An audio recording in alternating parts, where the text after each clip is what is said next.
Thank you very much. Our final witness is also using an assumed name, and again we ask our friends in the media to respect the need for her to protect her family. And we finally call on Nayirah to testify. Mr. Chairman and members of the committee, my name is Nayirah, and I just came out of Kuwait.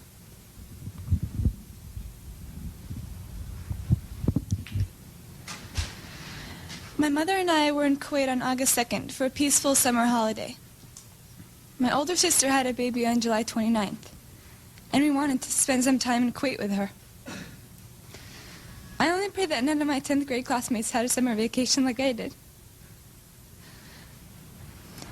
I may have wished sometime that I could be an adult, that I could grow up quickly.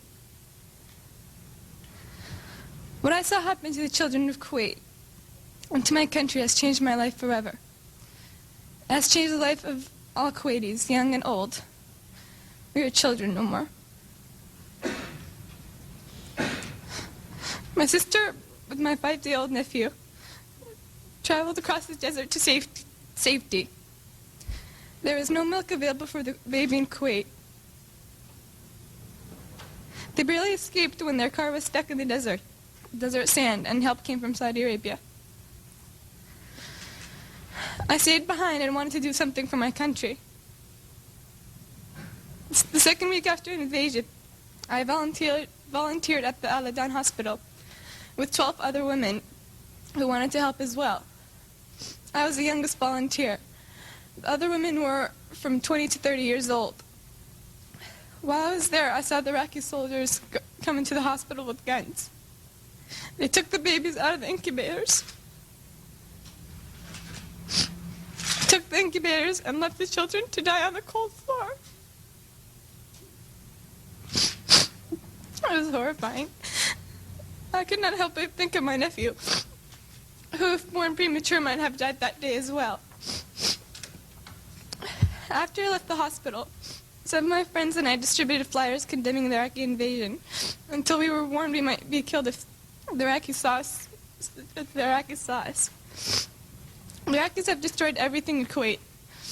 They stripped the supermarkets of food, the pharmacies of medicine, the factories of medical supplies, ransacked our houses, and tortured neighbors and friends.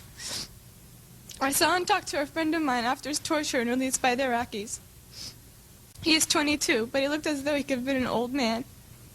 The Iraqis dunked his head into a swimming pool until he almost drowned. They pulled out his fingernails and applied electric shock to sensitive private parts of his body. He was lucky to survive. If an Iraqi soldier was found dead in a neighborhood, they burned to the ground all the houses in the general vicinity and would not let firefighters come until only ash and rubble was left. The Iraqis were making fun of President Bush and verbally and physically abusing my family and me on our way out of Kuwait. We only did so because life in Kuwait became unbearable. They have forced us to hide, burn, or destroy everything identifying our country and our government. I want to emphasize that Kuwait is our mother and the Emir our father. We repeated this on the roofs of our houses in Kuwait until the Iraqis began shooting at us. And we shall repeat it again. I am glad I am 15, old enough to remember Kuwait before Saddam Hussein destroyed it, and young enough to rebuild it. Thank you. Nayirah, thank you. And let me thank all of our witnesses. We've passed 8 years in the existence of the Congressional Human Rights Caucus. We've had scores of hearings about human rights abuses throughout the world. And I know my co-chairman, Tom Lantos, will join me in telling you that we have never heard in all this time, in all circumstances, a record of inhumanity and brutality and sadism as the ones that the witnesses have given us today. I don't know how the people of the civilized countries of this world can fail to do everything within their power to remove this scourge from the face of our earth. And the witnesses, by providing to us eyewitness accounts and reports detailing the conduct of the Iraqi soldiers under the command of Saddam Hussein, have done a great service to their country and to ours and to all countries of the world, who must join together